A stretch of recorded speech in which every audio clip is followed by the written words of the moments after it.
Hello my dear friends, कैसे हैं आप लोग। आई होप आप सब स्वस्थ हैं, मस्त हैं, ज़बरदस्त हैं और अपनी पढ़ाई में दिलो जान से व्यस्त हैं। हमने एक नई सीरीज़ स्टार्ट की थी जिसमें एसएससी स्टेनोग्राफ़र और एसएससी के और भी एग्ज़ाम्स के लिए बेनिफिशियल्स है, जिसमें हम प्रीवियस ईयर के क्वेश्चंस डिस्कस कर रहे हैं। तो उसका आज पार्ट 4 होगा। जिन्होंने अभी पिछले पार्ट्स नहीं देखे हैं वो ज़रूर से ज़रूर पिछले पार्ट्स देख लें, क्योंकि अच्छे से अच्छे और बेस्ट क्वेश्चंस उसमें कराए गए हैं। और जिन्होंने भी अभी तक चैनल को सब्सक्राइब नहीं किया है तो प्लीज़ चैनल को सब्सक्राइब कर दें और बेल आइकन भी दबाना ना भूलें, ताकि आने वाले वीडियोस का नोटिफिकेशन आप तक पहुंच सके और आप कोई भी वीडियो मिस ना कर सकें। चलिए स्टार्ट करते हैं बिना देर करे आज का पहला क्वेश्चन। ये रहा फर्स्ट क्वेश्चन, कॉमन एरर्स का क्वेश्चन है। कहा गया the future of food companies seems quite secure owed to ever growing demand. तो यहाँ पर सब्जेक्ट और वर्ब पहले देखते हैं। सब्जेक्ट और वर्ब कहा गया है द सब्जेक्ट क्या है इसमें, the future of food companies. यहाँ पर द फ्यूचर सब्जेक्ट है, ये क्या है हमारा सिंगुलर है, तो सिंगुलर। यहाँ पर वर्ब क्या है, सीम्स है, यहाँ पर सिंगुलर वर्ब है। यहाँ पर सब्जेक्ट वर्ब एरर से कोई भी एरर नहीं है यहाँ पर, ठीक। तो यहाँ पर दूसरी चीज़ क्या है, यहाँ पर हम अब देखते हैं the future of food companies. यहाँ पर ये मत समझ लेना, यहाँ पर ये फूड कंपनीज को लेकर यहाँ पर जो आएगी प्लूरल वर्ब आएगी, सीम की जगह पे सीम्स होना चाहिए था। यहाँ पर प्लूरल वर्ब जो सब्जेक्ट है द फ्यूचर सब्जेक्ट है इसका, ठीक। The future of food companies seems quite secure owed to ever going companies. यहाँ पर ओड टू नहीं होगा, यहाँ पर ओइंग टू होगा, क्योंकि सही प्रपोजिशन क्या होता है, ओड टू नहीं होता है, ओड टू नहीं होता है, ओइंग टू होता है, ओइंग टू। तो यहाँ पर ओइंग टू को हटा के ओड टू हटा के ओइंग टू पे सही कर लिया जाएगा, ठीक। आई होप आप सबको समझ में आया होगा। चलते हैं नेक्स्ट क्वेश्चन। ये रहा नेक्स्ट क्वेश्चन। कहा गया the vaccine when hit the Indian market is dogged by controversy. कहा गया जो वैक्सीन थी जब इंडियन मार्केट में आई तो इज़ डॉग्ड बाय कंट्रोवर्सी, एक वो लड़ाई की वो बन गई। तो यहाँ पर क्या ये पास्ट की बात करी जा रही है, तो यहाँ पर इज़ ना होके यहाँ पर हमारा वॉज होगा, क्योंकि ये पैसिव वॉइस में भी है। पैसिव वॉइस में क्या होता है, वॉज वर्ब प्लस वर्ब की थर्ड फॉर्म आती है, तो वर्ब की थर्ड फॉर्म तो है, यहाँ पर वॉज वर्ब आएगा, इज हटा के वॉज वर्ब यूज़ कर देगा।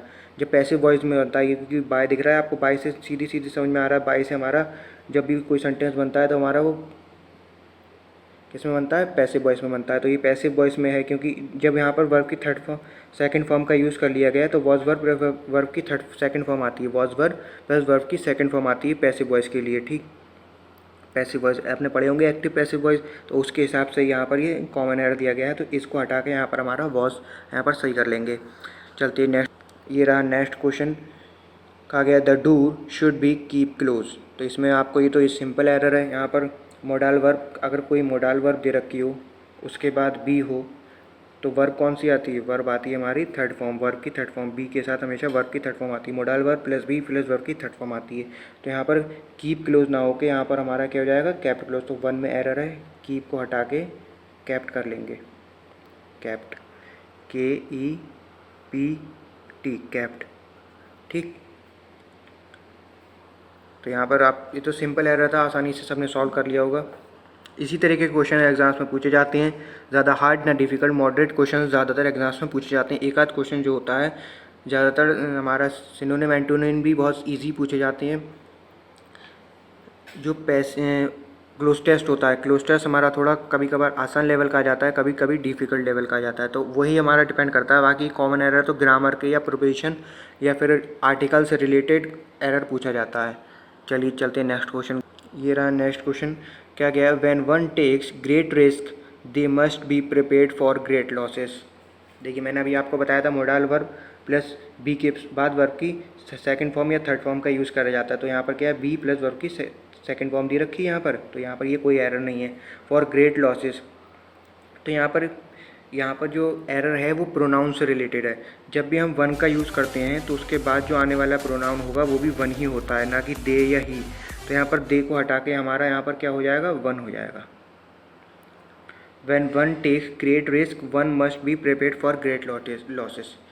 जो वन का प्रोनाउन होता है वो वन ही यूज़ होता है, वन का वन यूज़ होता है। तो वन के लिए दे या ही, हिम, हर, इन चीज़ों का यूज़ ना करके हम वन ही यूज़ करते हैं। तो यहाँ पर एरर किस ऑप्शन में है, सेकंड वाले ऑप्शन में है। वन नहीं सेकंड ऑप्शन में नहीं है, यहाँ पर हमारा फर्स्ट वाले ऑप्शन में है, फर्स्ट वाले में। यहाँ पर दे को हटा के हम यहाँ पर 1 कर लेंगे। ठीक, चलते हैं नेक्स्ट क्वेश्चन। ये रहा नेक्स्ट क्वेश्चन का गया, the Arabian night are indeed and interesting book. एक मैंने आपको कल बताया था एरर, आर्टिकल से रिलेटेड एरर था, शायद उसमें भी यही क्वेश्चन था, इसी से रिलेटेड क्वेश्चन था थोड़ा। उसमें एक बात की गई थी ऑन द हेलोइन नाइट, याद हो अगर आपको तो एक बुक याद की गई थी, चिल्ड्रन इन्जॉय लिसनिंग टू, कुछ ऐसे करके सेंटेंस था। तो उसके बाद ऑन हेलोइन नाइट था। हेलोइन नाइट क्या थी? बुक थी। तो बुक से पहले मैंने बताया था आपको आर्टिकल द का यूज़ करा जाता है। तो यहाँ पर द अरेबियन नाइट एक बुक है। ठीक, द अरेबियन नाइट एक बुक है, उससे पहले द का यूज़ करा गया है। यहाँ पर कोई एरर नहीं है फर्स्ट पार्ट में, ठीक है।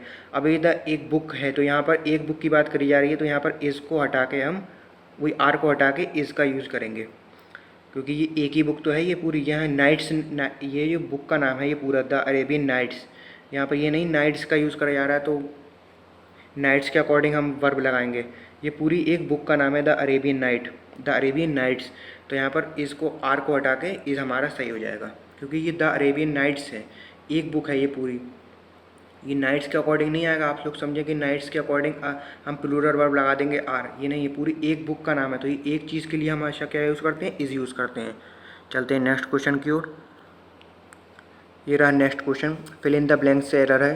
कहा गया the building is not safe and must be down. ये वाला अगर आप ये वाला कर सकते हैं, मैंने अभी कॉमन एरर वाले क्वेश्चंस में आपको बताया था, एक बार आप ट्राई करने की कोशिश करें। मोडाल वर्ब प्लस बी के बाद कौन सी वर्ब फॉर्म आती है? आई होप आप सबने कर दिया होगा। यहाँ पे must modal verb plus be plus की थर्ड फॉर्म आती है। तो यहाँ पे पुल तो वर्ब की थर्ड फॉर्म है नहीं, न पुलिंग वर्ब की फर्स्ट फॉर्म प्लस आईएनजी वाली फॉर्म है, पुल्स हमारी वर्ब की first form plus SES singular verb है। तो यहाँ पर ये वाला हमारा ऑप्शन हो जाएगा पुल्ड। ठीक, तो यहाँ पर क्या हो जाएगा? The building is not safe and must be pull down. Pull down एक हमारी फ्रेजल वर्ब है, जिसका मतलब होता है डह जाना, डह जाना। पुल डाउन का मीन, पुल डाउन हमारी क्या है? एक फ्रेजल वर्ब है, पुल डाउन। ठीक, ये लिख लीजिए, फ्रेजल वर्ब है ये हमारी। इस पुल डाउन का मीन क्या होता है? डह जाना। चलिए चलते हैं नेक्स्ट क्वेश्चन। ये रहा नेक्स्ट क्वेश्चन का गया, there is something wonderful him. तो यहाँ तो ये फिक्स प्रेपोजिशन का एरर है, तो यहाँ पर अगर जिसको आता होगा वही कर पाएगा। तो यहाँ पर क्या होगा? वंडरफुल के साथ हमेशा हम ये क्या यूज़ करते हैं? अबाउट होगा, जब हिम का केस हो तो यहाँ पर क्या ऑप्शन नंबर सेकंड हमारा सही हो जाएगा, wonderful about him. There is something wonderful about him. जब वंडरफुल और हिम का केस दिया हुआ तो हम प्रेपोजिशन क्या यूज़ करते हैं? अबाउट यूज़ करते हैं। ये फिक्स्ड प्रेपोजिशन है, इसे आप नोट कर लीजिए। चलिए चलते हैं नेक्स्ट क्वेश्चन की ओर। ये भी फिल इन द ब्लैंक से क्वेश्चन से कहा गया है, she remained all her life. तो इसमें 4 ऑप्शन दिए गए, स्पिंस्टर आएगा या बैचलर आएगा या अनमैरिड या सिंगल। देखिए मैं आपको बता दे रहा हूँ, स्पिंस्टर किसके लिए आता है? जो भी लड़की हमेशा कुंवारी रहती है, जो लड़की हमेशा कुंवारी रहती है उसके लिए क्या होता है? यूज़ होता है हमारा स्पिंस्टर। ठीक, ये हो गया एक। बैचलर का मीन्स क्या होता है? बैचलर जो लड़का हमेशा कुंवारा रहता है, बैचलर का मीन्स होता है जो लड़का, मैन के लिए आता है, ये आता है मैन के लिए। ठीक, ये आता है वुमेन के लिए। ठीक, इसका मीन्स होता है,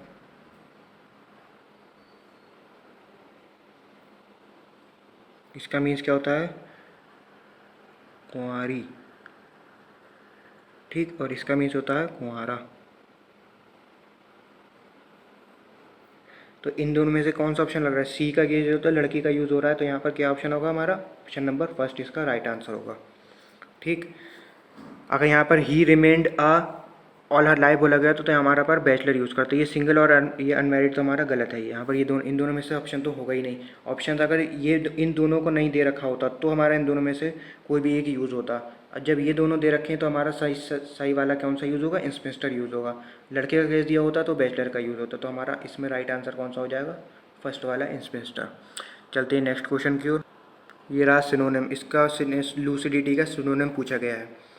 तो लूसिडिटी का मीन्स क्या होता है? स्वच्छता, मतलब कि क्लैरिटी, साफ सफाई। लूसिडिटी का मीन्स होता है क्लैरिटी। लूसिडिटी का मीन होता है क्लैरिटी, स्वच्छता। ठीक, अब यहाँ पर देख लीजिए आप कौन सा में है। तो क्लैरिटी कौन सा ऑप्शन है? ऑप्शन नंबर 3 इसका सही आंसर हो जाएगा। अब बाकी के ऑप्शंस के मैं अभी आपको बता दे रहा हूँ क्या क्या मीनिंग होता है। फ्लूइडिटी का मीन्स होता है फ्लूइडिटी किसी लिक्विड की फ्लो होना, लिक्विड जो है आसानी से फ्लो होना, उसके लिए होता है तरलता, जिसे बोलते हैं हम हिंदी में इसको बोलेंगे तरलता, फ्लूइडिटी का फर्स्ट वाले का। ठीक, इसका फ्लूइडिटी तरलता इसका मीनिंग हो जाएगा हिंदी में। जो तरलता मीन्स जो आसानी से पानी का फ्लो हो सके। पोलाइटनेस किसी से अच्छे से व्यवहार करना पोलाइटनेस होता है। फ्लुएंसी, फ्लुएंसी का मतलब होता है मतलब बिना झिझके बोलना, बिना झिझक के बोलना fluency. Speak to easily speaking. ठीक, तो इसका लूसिडिटी का सिनोनिम क्या हो जाएगा? क्लैरिटी। लूसिडिटी मीन्स होता है क्लैरिटी। ठीक, चलते हैं नेक्स्ट क्वेश्चन। ये रहा नेक्स्ट क्वेश्चन। इसमें भी सिनोनिम पूछा गया है इंडिक्ट का। एक बार आप लोग ट्राई करने की कोशिश करें। तो इंडिक्ट क्या होता है? किसी पर ऑफिशियली चार्ज लगाना, मतलब कि किसी पर दोष लगाना। तो इंडिक्ट का मीन्स होता है किसी क्राइम के ज़रिए उस पर दोष लगना। ठीक, तो इसमें क्या हो जाएगा? इल्यूड। इम्प्लीकेट का मतलब होता है किसी पर थोप देना, ज़बरदस्ती थोपना। इल्यूड मीन्स चतुराई से भाग जाना। मैनिफेस्ट किसी चीज़ का शो करना। और चार्ज मीन्स दोष लगाना। तो यहाँ पर सही आंसर क्या हो जाएगा? 3। मैंने आपको सब बता दिया, एक बार फिर से रिपीट कर देता हूँ। देखिए, इंडिक्ट का मीन्स होता है किसी पर दोष लगाना। ठीक, तो उसके अकॉर्डिंग क्या ऑप्शन आ जाएगा हमारा? 3। चार्ज का मतलब ही दोष लगाना होता है। इम्प्लीकेट किसी पर थोपना, मतलब कोई भी चीज़ ज़बरदस्ती किसी पर थोपना इम्प्लीकेट मीन्स होता है। इल्यूड का मतलब होता है चतुराई से बच निकलना, भाग जाना। इल्यूड का मीन्स होता है इल्यूड ये। ठीक, और मैनिफेस्टो का मतलब कि मैनिफेस्टो आपने सुना होगा। मैनिफेस्टो होते नहीं, गवर्नमेंट अपनी अपनी जब इलेक्शंस होते हैं तो जो भी अपनी पार्टी होती हैं तो वो अपना अपना मैनिफेस्टो शो करती हैं। तो शो करना मतलब कि प्रकट करना, फिर किसी चीज़ को शो करना। ठीक, तो आज के लिए इतना ही रखते हैं, चलते हैं आगे नेक्स्ट क्वेश्चन। नेक्स्ट